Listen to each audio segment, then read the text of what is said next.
Hey guys, tonight we descend into a place where art breathes, pigments twitch, and unfinished eyes seem to follow you across a room. You're about to slip into Brighthollow again, but not the part lit by gas lamps and sleepy fog. No, tonight you find yourself beneath a cracked ceiling, where damp paint refuses to dry and shadows remember too much. Imagine standing in the middle of a building that's been abandoned longer than most people in town have been alive. A place that smells like old varnish, singed moths, and the kind of dust you swear has opinions. The old city hall, yeah, that grand beast, sits at the edge of Brighthollow's older quarter, the part even pigeons seem to avoid. Its bell tower's been silent for decades. No one's fixed the leaning arches. And if you listen long enough, you swear you can hear the building sigh. So before you get comfortable, take a moment to like the video and subscribe, but only if you genuinely enjoy what I do here. Let me know where you're watching from and what time it is for you. I love seeing how far this little storytelling corner stretches. Now, dim the lights. Maybe turn on a fan for that soft background hum, and let's ease into tonight's journey together. You duck under the splintered caution tape at the front steps, careful not to touch the rusted nails hanging out like warning fingers. Your flashlight flickers like it's nervous, casting a cone of pale yellow across warped floorboards and scurrying something or others. The main hallway stretches forward like a throat, narrow, dark, damp. You can still see the plaque on the wall. Brighthollow City Hall, established. 1793 below it. Graffiti in red paint, unless it's not, reads, "Do not look at it." You weren't planning to until now. Every step echoes too loud, like the building's listening. Your boots crunch something soft, old insulation or what's left of a rat. The mural is in the chamber at the back, behind a warped double door that groans as you push it. You breathe in the bitter scent of mildew and ancient paper. A bird, no, wait, a bat, rustles in the rafters and disappears. The room is cathedral-like, high-ceilinged with glass rotundas blackened by time. There it is, the mural, 40 feet wide, 10 feet high, and disturbingly intact despite everything else around it crumbling. You can't quite explain why, but it looks like it's breathing. Maybe it's the dim light, or the way shadows fall across the faces painted in the crowd scene at the center. And the mural's subject? That's the weirdest part. No one in Brighthollow knows. No dedication, no plaque, no artist's name scrawled in the corner. It just is. A mass of twisted, beautiful architecture, hooded figures mid-procession, and a background that looks like Brighthollow, but not quite. The rooftops are steeper, the fog thicker, and the shadows longer than physics should allow. One mainstream historical fact: the building was used as a temporary court during a bizarre legal episode in 1867. The judge, who reportedly went blind mid-trial, declared that truth was written on the walls, which no one took seriously, until he vanished. You step closer. The paint's texture is wrong. You expect flaking, maybe mold. Instead, it's smooth, thick, almost gelatinous. You swear you see a drip crawling up the wall. A trick of light, you tell yourself. A trick of nerves. You hold your breath and shine your light on a child in the mural's lower left corner. He's not facing you, but his shadow is. That's fine. It's just weird art. People paint unsettling stuff all the time. Remember the medieval depictions of cats with human hands? Yeah, artists are strange. You tell yourself that, but your spine disagrees. You don't remember reading about this mural in any tourist guide or historical site listing. In fact, when you try Googling it before this adventure, because you're not that reckless, you get nothing. Like it's been erased, redacted, or just never existed. Here's a quirky tidbit. The only mention of the mural comes from a 1924 letter found in the library's donation box, written by someone named W.H. Roon, who describes it as the painting that watches you back. Problem? No record of any Roon ever living in Brighthollow. And the letter itself? Written on paper manufactured 2 years after the author's supposed death. Chew on that. So you sit, right in the middle of the hall, folding your jacket into a makeshift cushion. Something creaks under the floorboards beneath you. You freeze. Then, nothing. Just the soft groan of wood adjusting to your weight. Or so you hope. You stare at the mural for what feels like minutes, maybe hours. You lose track. Something changes, but you can't tell what. Wasn't that figure over the door holding a lantern? Now it's a key. Was the window behind them always cracked? You're not sure anymore. And just as your eyes start to adjust, a face in the mural turns. Not fully, not dramatically, but enough that you're sure that the previously averted gaze of a cloaked woman is now meeting yours. You blink. She doesn't. You don't scream. That feels important. You could scream. Nobody would hear you, of course, but you don't. Instead, you do that nervous half-laugh thing. The kind people do in horror movies right before they're never seen again. Because maybe it didn't happen. Maybe you imagined her eyes shifting toward you. The shadows moved. The flashlight flickered. Your brain filled in the blanks, like it always does. It's evolution, pattern recognition, keeping you safe from saber-toothed tigers. Too bad it also tricks you into thinking murals are alive. Still, you edge backward on the dusty floor, boots scraping the wood like a whisper. The flashlight beam dances again, and this time you notice something else. Right at the corner of the mural, beneath a tangle of black-brushed ivy. A signature, barely visible. Elis Dreven. You mouth the name aloud. It sounds like the kind of thing a wizard might say right before turning you into an owl.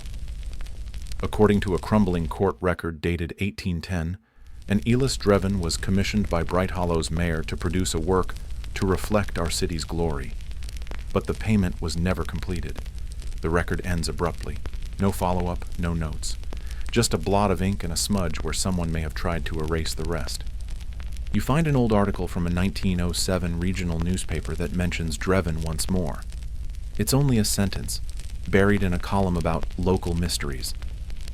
No body was ever found, but his brushes were stuck in the wall like teeth. That's when you check the edges of the mural again. And there, embedded in the wood just beneath the painting's leftmost frame, are 5 old brushes, hardened with paint, wedged in like someone jammed them in mid-fury or mid-fear.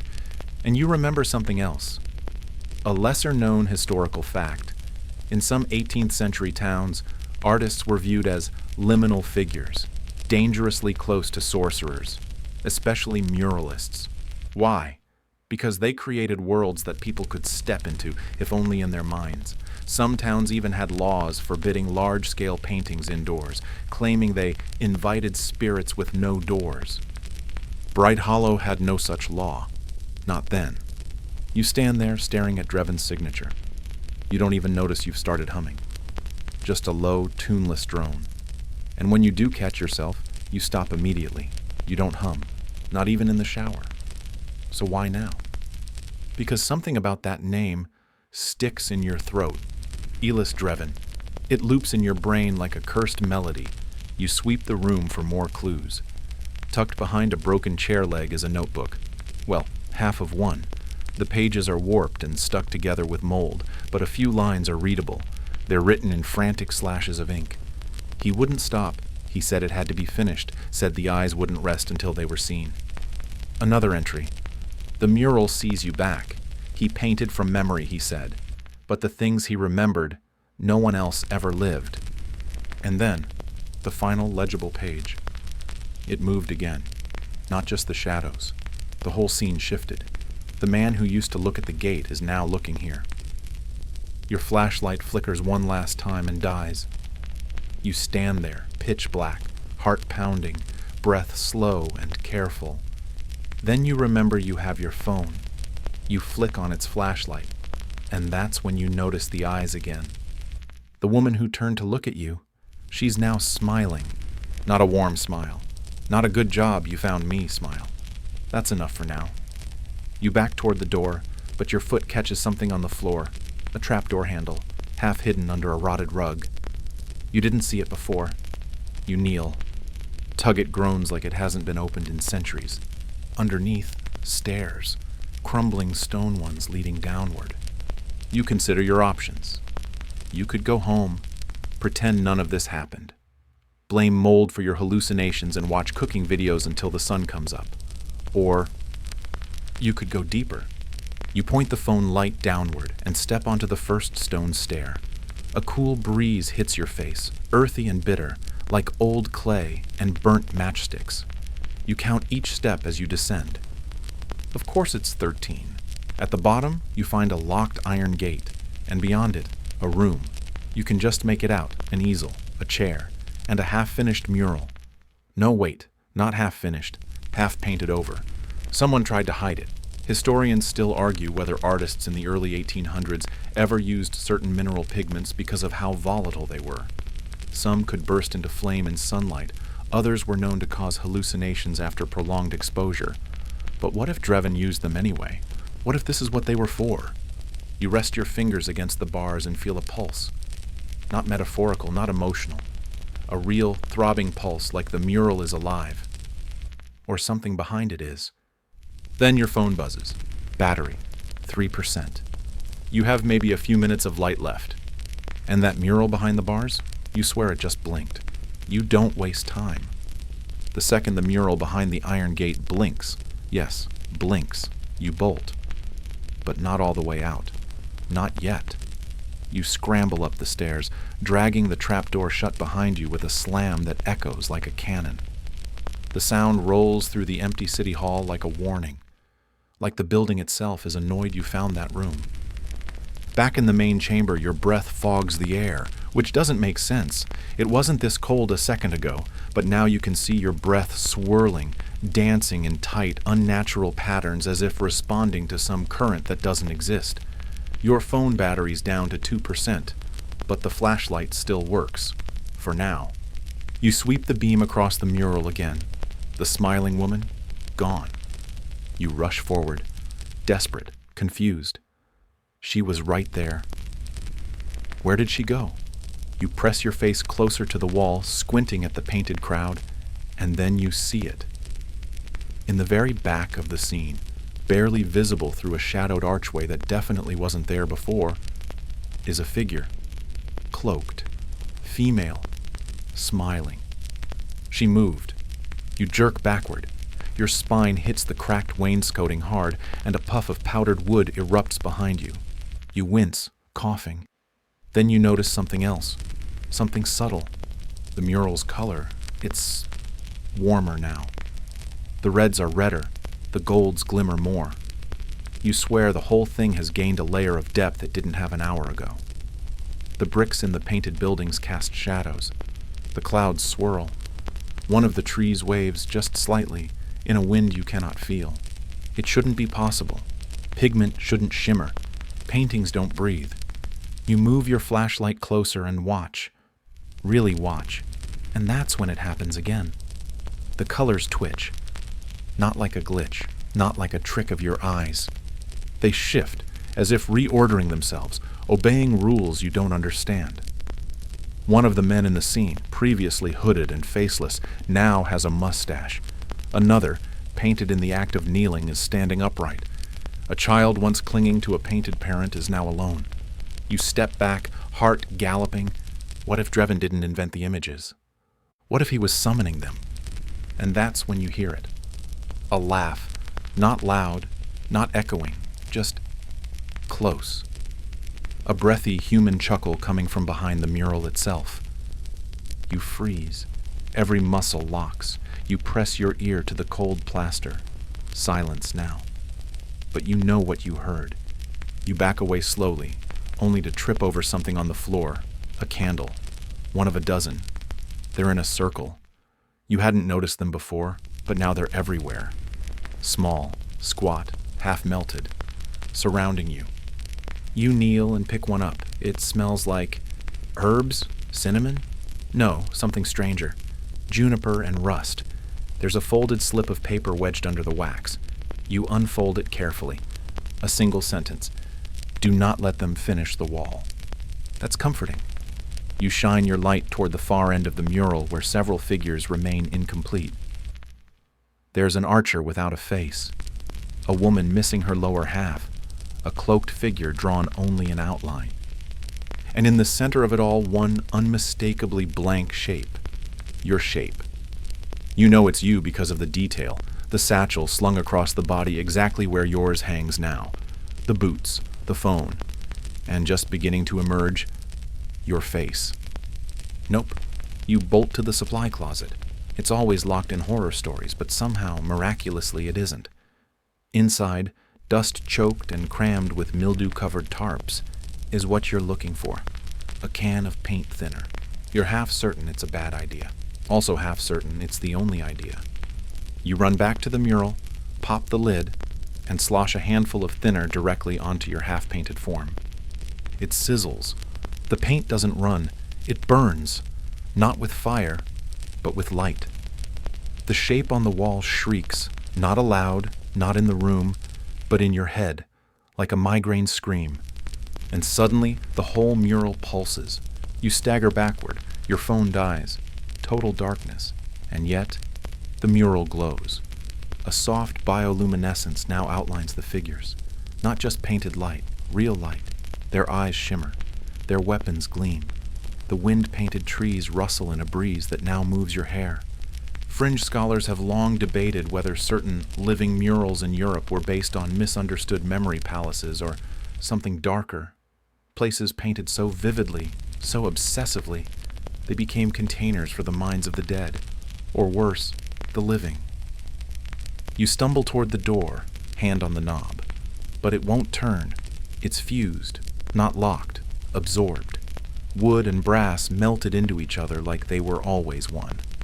Where once there was a road through a painted town, now there's a doorway, a real one, lit from behind, deep, wide, inviting. A breeze blows out all the candles at once. The air smells like linseed oil and bone dust. And then, for the first time, the mural speaks. Not in English, not in Latin. A wet, thick whisper, in a language you know in your bones but not your brain. It vibrates through the room like a cello dragged across a grave. You step forward, slowly, and the painted doorway opens wider. Your feet move without your permission. Just a step, then another. The kind of movement dreams are made of, the ones where you know you should stop, but your legs keep going anyway. Toward the mural, toward the open door that's not a door but is. It's still paint, still pigment, but somehow hollow. You can see a path receding into it. You can feel cool air drifting out of it. And you can hear, barely, a voice. Not calling your name, just humming. You stop at the threshold, just shy of crossing over. You raise your hand to the glowing surface, heart thundering. The wall is cold, wet, not like wet paint, more like condensation. Your fingertips come back damp.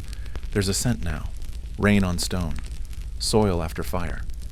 And then you do what no reasonable person would do. You step through. You expect it to be dramatic, a blinding flash, a jolt, a scream. But no, it's quiet. The sensation is more like slipping into a warm bath. The world folds gently. No pain, just a sound like stretched cloth. You blink, and you're no longer in the city hall. You're outside. You reach behind you. The mural doorway is still there, but now it's an arch in a brick wall. Solid. No stepping back through. Your phone is still dead. Naturally. Footsteps echo. Not yours. You duck into a crooked alley just as a group of figures passes by. They wear masks, animal faces, fox, stag, owl. All crude, brush-painted, eyes hollow. They move with eerie grace, silent and synchronous. None speak. One stops and turns, sniffing the air like it smells you. But after a long pause, it moves on. Once they're gone, you emerge. The mural world, this painted place, seems aware of you. The wind changes when you move. Windows shut, doors creak open and then closed again. Somewhere, distant, a bell tolls.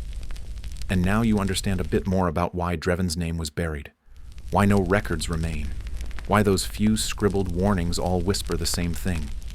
Do not finish the mural. What if that's what Dreven was trying to do? paint a world into existence, not to trap himself, but to free something else. A mainstream historical fact now makes your stomach twist. In late 18th century Europe, several cities banned architectural murals, those that mimicked real streets or towns, because they were believed to cause madness. Citizens would confuse the images with reality. They'd walk into walls, get lost, whisper about doors that weren't there yesterday. You walk deeper into the painted Brighthollow. There's a square up ahead. At its center, a tall scaffold, empty. You circle it carefully. Beneath it lies a cracked painter's palette. On it, colors unlike anything you've seen, pigments that shimmer wrong. Not metallic, not opalescent, just off. One of them seems to absorb light entirely. There's a note nearby, damp but legible. Every brush stroke binds them. Finish the wall and they come through. I only ever wanted to see them, but now they see me back. Signed, ID Elis Dreven. Again. And now you spot more things from the real world, scattered across this painted one. A bicycle that looks exactly like the rusted one from outside City Hall. A cracked payphone. Even the bench you passed earlier. Someone's been mapping elements from your world into this one. And the faces. Oh, the faces. Every painting had people, but now they all seem aware.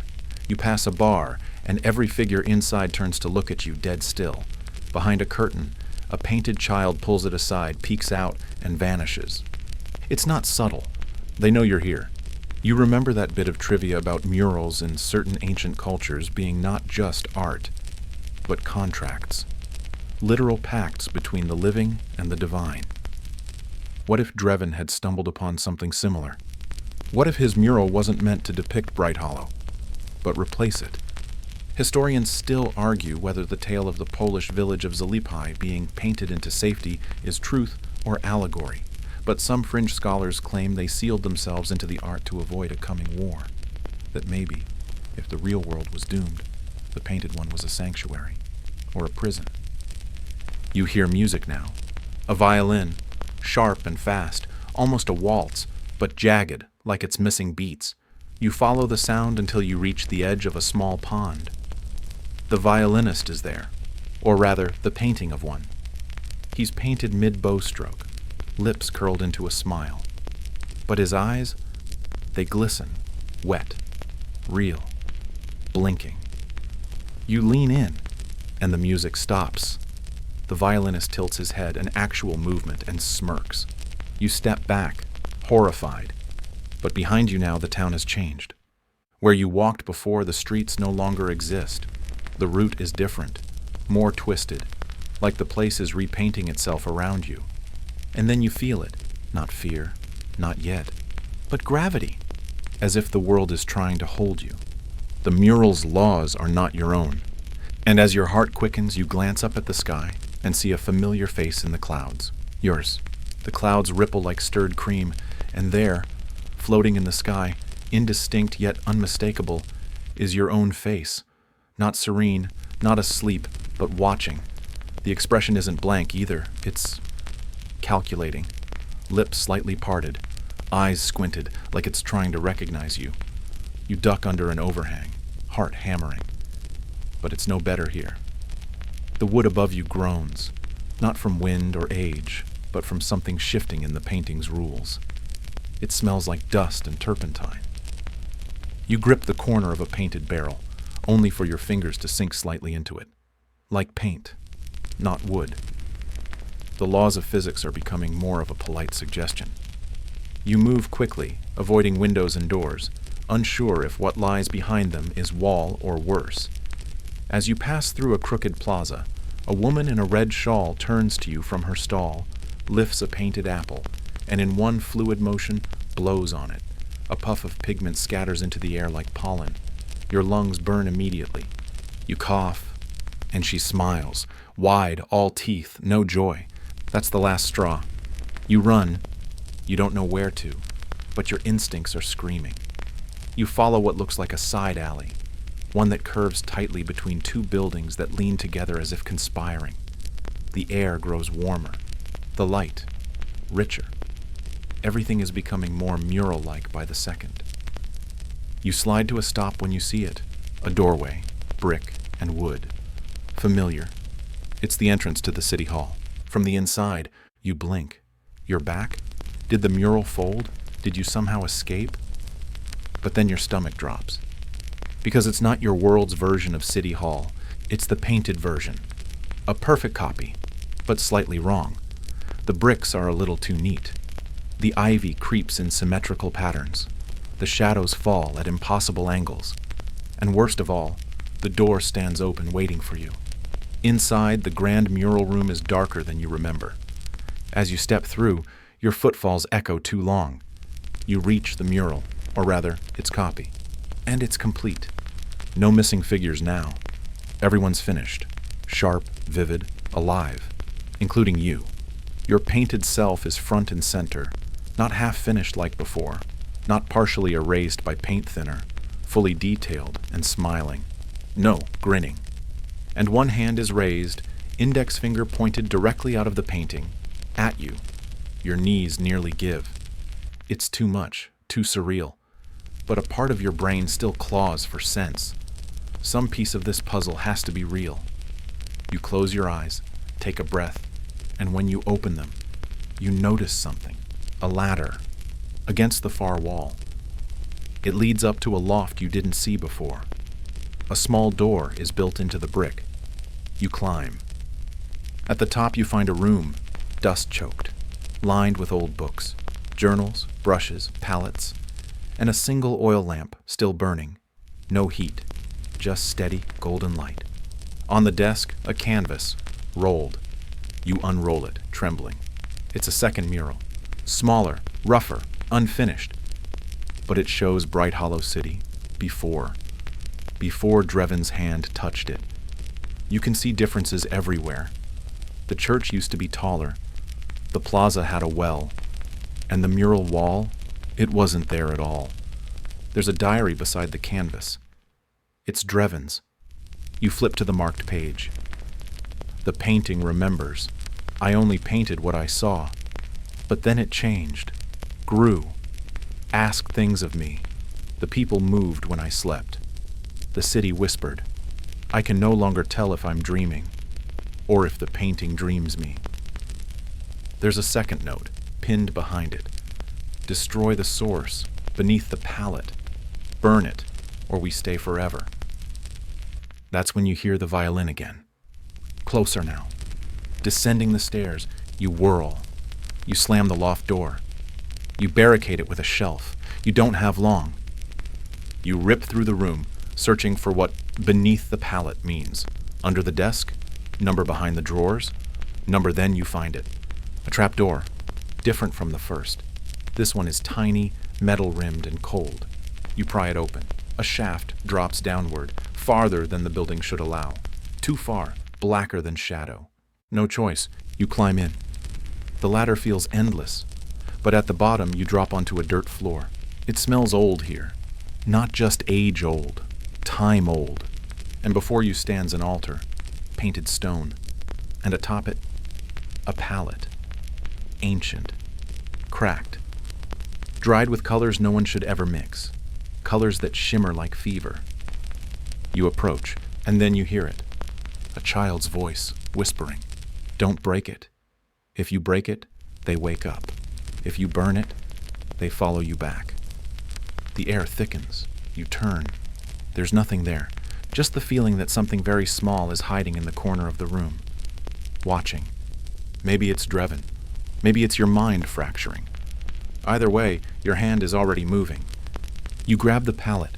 It pulses once in your grip, like a heartbeat. You raise it and smash it against the stone. The sound it makes is not a crack, but a scream.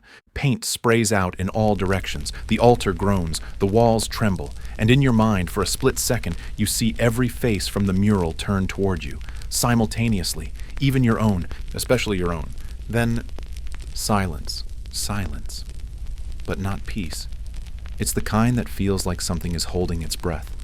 You wait, listening, barely breathing. The broken palette lies in pieces at your feet, the colors still oozing like sap. They shimmer across the dirt, threading out into the cracks like veins. and as they spread, you see it. The room around you, bleeding. Not with red or gore, but with pigment. The walls buckle softly, pulsing with new brush strokes, lines you don't remember seeing, swirls of deep blue and sulfur yellow and obsidian black. It's like the painting is trying to reassemble itself without the palette. You back away slowly, your boots squishing on the painted soil, when drip, drip. You look up. A drop of glowing green paint lands on your forehead. You wipe it off.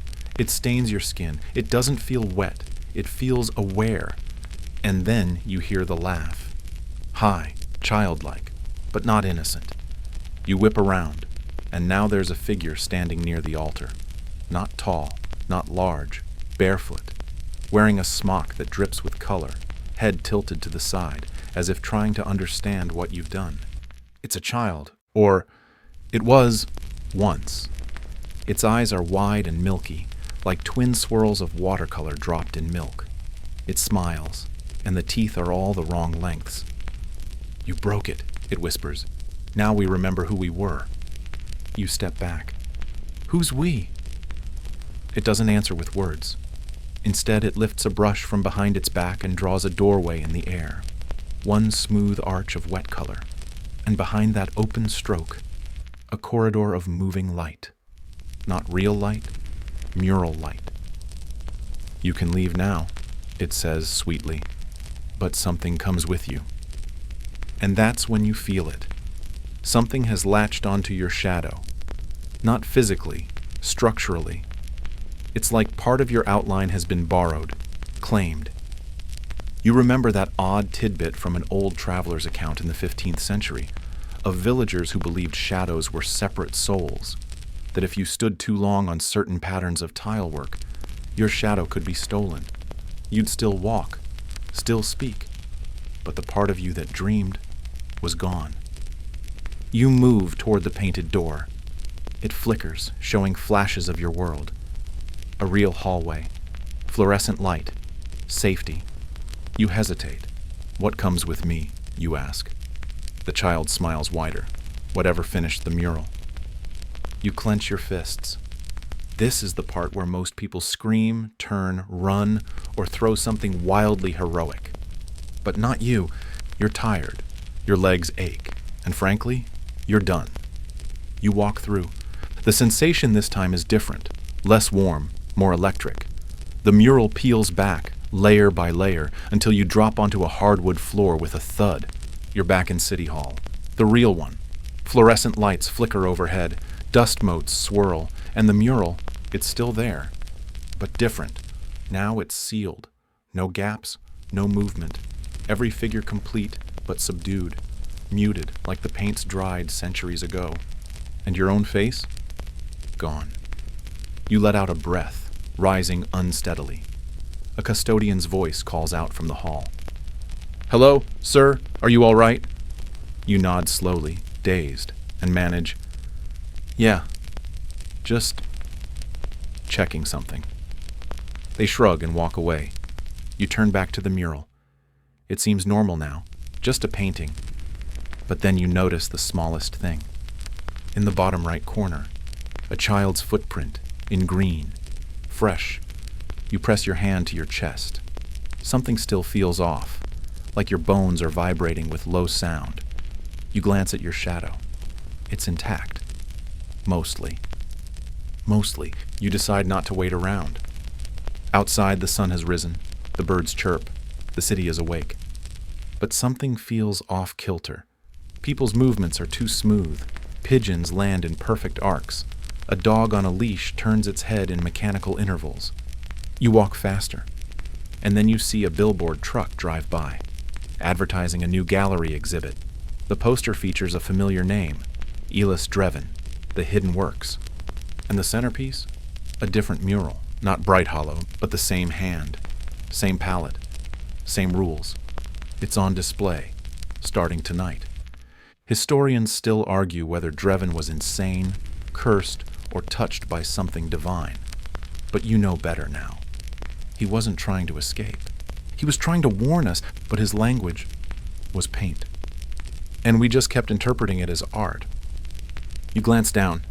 There's a bit of color on your wrist, just a smudge. You wipe it. It doesn't come off. You walk. Through Brighthollow, through your version of it, the sun filters down between crooked rooftops like it always has. Warm, reassuring. Except now it feels fake. Like a set piece in a play you suddenly remember isn't real. Your boots touch cobblestone, but every clack feels painted on. Your eyes flicker across door frames, storefronts, puddles, and for a terrifying moment, each one shimmers with the sheen of fresh oil paint. No one else seems to notice. People move normally, talk, laugh, go about their day. But the movements, they're precise, like a loop. One man drops a hat, picks it up. A child runs after a paper boat. Then the man drops the hat again. You count. 9 steps. Drops. Picks up. Repeats. Just like the boy in the window from the mural. You feel your stomach twist. You duck into a cafe you recognize. Not because you've ever been there, but because it was in the mural. Same checkered tablecloth. Same crooked spoon jar. You sit. Order something you don't touch. You watch. The waitress sets down your cup and says, too cheerfully, "Everything okay today?" Her smile doesn't touch her eyes. You nod. But as she walks away, you notice her shadow is delayed. Half a second behind. A separate rhythm, like it's thinking about following her, but not entirely committed. You've seen enough. You leave, gripping your coat tight. You wander until the buildings thin, until the shops give way to older structures. And finally, you find it. A forgotten museum, barely visited, rumored to have been Dreven's actual studio before City Hall was built. It's not open to the public anymore, deemed too unstable. But the door swings open at your touch. Inside, dust clings to the air in silky strands. A draft stirs dead leaves across the tiled floor. The walls are lined with canvases covered in tarps. And then one canvas shifts. Not from your movement. From inside. You freeze. A slow bulge pushes outward under the tarp, like something stretching beneath fabric. And then it stops. You don't scream. You don't run. You do what anyone cursed by curiosity would do. You lift the tarp. Behind it, a self-portrait of Dreven. But he looks young, pale, terrified. His eyes meet yours, and then his lips part. He whispers something. You lurch back, nearly falling. It wasn't an illusion. The canvas is still, but something lingers in the air, like static on your skin. You remember that fringe theory you read once about the ancient practice of soul trapping in artwork. In Renaissance Europe, some artists believed that painting a person at the moment of death could steal a piece of their essence. A superstition, sure. But Dreven's style, the techniques, they line up. You turn slowly, scanning the rest of the room, and now you see it. Every canvas is facing the wall. Turned away, as if trying not to look. You go to one, a large one, no label. You lift it. It's Brighthollow again, but older, before restoration, before Dreven. The colors are duller, the strokes clumsier. But the people? They're real. You see your own family name on a shop. The same square where that looping man dropped his hat. But more than that, you recognize one man standing center frame. Your grandfather. You're sure of it. He died before you were born. But you've seen the photos. Same face, same eyes. And yet, he's moving, slowly. Barely perceptible, but moving. You step closer. He turns his head toward you. It's not a trick of the light, and his lips begin to form one word. Run. You stumble back. You don't wait this time. You pull every canvas down, one by one. They all show Brighthollow. Different times, different weather, different generations.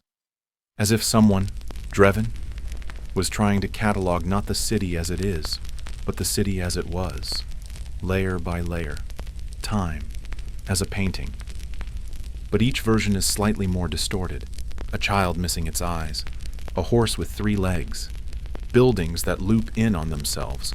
The final painting is blank, just white. You turn it over. On the back, a single line in red chalk. Last one paints the next. You hear footsteps above you. Someone is in the attic. You follow the sound, heart a war drum now. Every stair groans like it's alive. You reach the upper level, a single narrow room under the eaves lit by a cracked skylight. And standing in the middle of it, a canvas, fresh, still wet. And on it, you, painted in full, staring back, same clothes, same posture, even the beads of sweat on your forehead. It's now. You're still being watched. You look around wildly, but there's no one else here. Just brushes, a single stool, and an odd, wet rag on the floor. You approach the painting. You raise a hand. And your painted self does the same, half a beat before you do. That delay again, like it's learning. And then you smile. Or at least it does, and you don't. The painted you smiles wider. Not a pleasant smile, not even a mischievous one. This is the grin of something that knows more than you do, and likes that imbalance. You reach forward, one trembling finger extended toward the canvas. The surface ripples slightly. Not like wet paint, like water. Behind it, movement. As if 1,000 tiny brush strokes are alive, shifting in place, adjusting for your presence. Then, your painted self blinks. It's not a fluke. It's not a mirror. You yank your hand back and nearly trip over the stool behind you. Catch yourself on the wall. Breathe. Okay. This is fine. Everything is definitely not fine. But you've come this far. You steady your voice and say out loud, "Who are you?" The painted figure watches, waits, then lifts a painted hand, and writes in the corner of the canvas using the edge of a sleeve, as if dragging pigment from within itself. I'm what he left behind. The words smear, sink into the white. You whisper, "Drevin?" The figure nods, almost sadly, and suddenly it begins to change. The features warp, gently, not violently, like a filter melting away. Your face becomes his, Drevin's, a younger version, terrified, alone. His lips part, and this time he speaks aloud, not from the canvas, but in the room. His voice is your voice. You need to paint it shut. Your heart stumbles in your chest. Paint what shut? But Drevin's image is already fading. The canvas returns to white, slowly, like fog rolling over glass. A blank space, expectant. You scan the attic. On a nearby table, a sealed tin of paint, pure black. Next to it, a brush. You approach it like it might bite. You remember the historical quirk from an old museum panel. Certain medieval monasteries believed that sealing a doorway with pigment could trap evil spirits. Not with salt, not with iron, but with art. They called them penitent doors. Last resort stuff. You wonder how Drevin found out about that, or why he needed it. You pop the tin open. The smell is familiar. Not paint, not chemicals. It smells like night. You dip the brush, turn back to the canvas, and you hesitate. What if this is a test? What if painting over it frees whatever's inside? You shake your head. You've made your decision. You lift the brush and make the first stroke. It screams, but not in sound, in vibration. The air itself shakes. The walls groan. The wood underfoot creaks like it's twisting. The brush resists. Something pulls against it, like magnets repelling each other. But you press on. Stroke by stroke, the white disappears. The attic grows darker. Not just visually, spiritually. The black spreads like silence swallowing a story. And then you see it again. In the corner of your eye, the child, not behind you, but in the wall, pressed flat, as if part of the attic itself. Its face contorted, pushing forward with every stroke you make, trying to escape. It doesn't speak, but its eyes say enough. Please, stop. You don't! You finish the final line. The last gap closes, and everything stills. The air returns to room temperature. The brush goes limp in your hand. The child is gone. The canvas is solid black, dry already. You touch it. It's warm. Downstairs you find that the paintings have changed. They're blank, all of them. Except one, the original Brighthollow. It's now peaceful. The colors no longer writhe. The people no longer loop. The dog chases the boy once, then curls up under a bench. The man with the hat smiles, sets it on a table, and walks away. Just once. You don't feel watched. You don't feel twisted. You feel tired. Outside, the city is still Brighthollow, but it's yours again. You pass people in the street. Their movements aren't perfect anymore. One trips on a loose stone. A cartwheel squeaks. A cat yowls from an alley. You exhale. Then you notice something odd. Graffiti, small, tucked behind a lamppost. Not letters, brush strokes. And underneath it, not all doors close forever. You remember what Drevin said. Paint it shut. But what if someone paints it open? You shiver. The sun dips behind a rooftop. Shadows stretch. You catch a flicker in the corner of your eye. Turn. Nothing. Just a blank wall. But for a heartbeat, you could have sworn it was watching you. That night, sleep doesn't come. You lie in bed listening to the quiet tick of the old radiator, the wind fussing with the shutters, the familiar creaks of Brighthollow's bones. But it's not enough to soothe you, because in your mind, the canvas still breathes. You finally drift off just before dawn, and you dream. You're back in the attic, but this time, the canvas isn't blank. It's a door, a real one, wood, iron handle, no frame, just floating in black, and from the other side, a knock. Slow, even, knock, knock, knock. You ask, "Who's there?" A child's voice replies, "The one who saw." You wake up with your heart in your throat. And then, something even worse. You check your phone. One new photo in your camera roll. You didn't take it. You open it. It's your bedroom. Taken from the ceiling, from above. You slam the phone down. Tell yourself it's a glitch. But when you look again, the photo's gone. Deleted. Only the timestamp remains. 3:09 a.m. You were asleep. You think. You throw on clothes and leave the house before the sun's properly up. Wander the city. Keep your eyes low. Avoid reflections. You pass the mural wall again. It's still sealed behind scaffolding and tarps, but something's different. The tarp billows even though there's no wind. You approach. A tear has opened in the fabric. You pull it wider. Behind it, the mural has changed. No longer Drevin's figures, twisted in worship and fire. Now it's just the city. A snapshot of Brighthollow exactly as it is now. Modern, mundane. Except for one detail. In the far corner, down by the river docks, a crowd of faceless figures gathers. No eyes, no mouths, just silhouettes in vague human shapes. And in the very center, you, painted again. You're holding a brush. And this time you're painting them. One by one, as if calling them forward. You step back fast and notice your hand. There's black pigment under your fingernails. You didn't use paint today. You don't remember touching a brush. And yet, you run home, shower, scrub your hands raw. Still, the pigment clings. You find yourself avoiding mirrors, windows, your own reflection in puddles. Each one seems to linger a second too long. Like it's waiting. You visit the museum again, but it's different now. Chained up. Police tape. A notice of investigation. You overhear murmurs, something about missing paintings, an anonymous tip, potential forgery.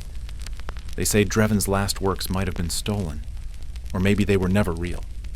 Historians still argue whether Drevin truly finished his Brighthollow series, or whether he left the final pieces incomplete, fearing what might happen if he kept painting.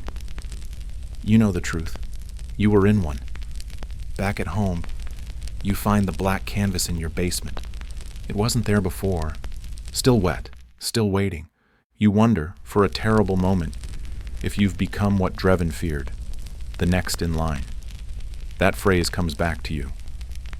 Last one paints the next. And now you have to wonder, who's after you? You begin to see them, in dreams, in crowds, in photos you didn't take. Faceless watchers, unpainted forms, waiting for their turn. You try to stop sketching, but it starts creeping into your notebooks anyway. At first, just doodles, then full figures, and then names. And every time you draw one, someone in Brighthollow disappears. They're not dead, just gone, erased like pencil marks.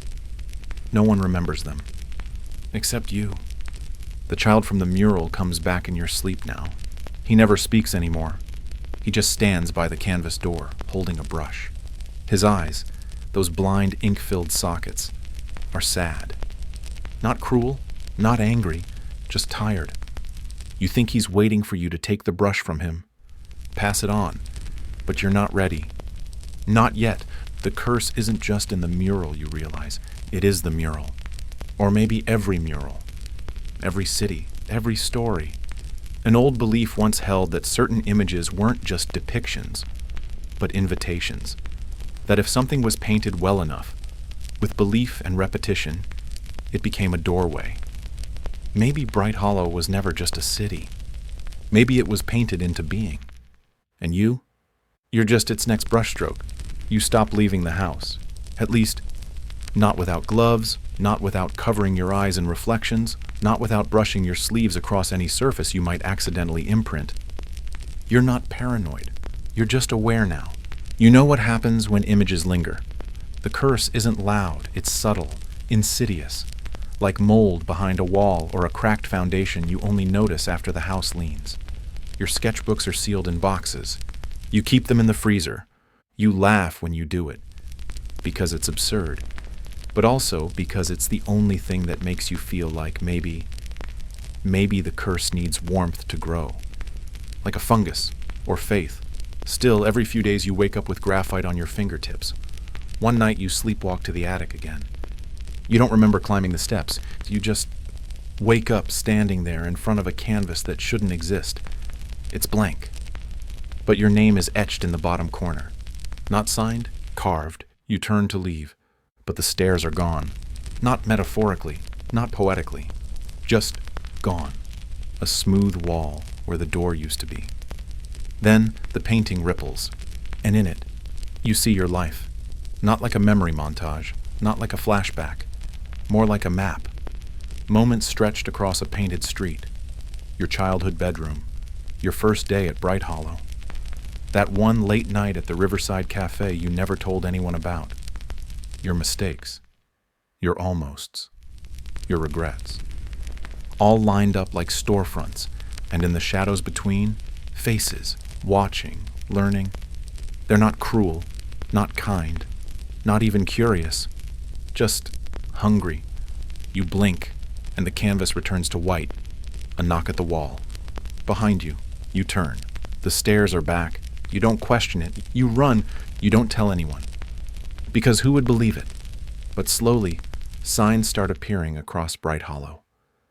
People begin describing dreams of the child, of the mural, of the man with the brush and no eyes. Old rumors resurface, stories you'd dismissed.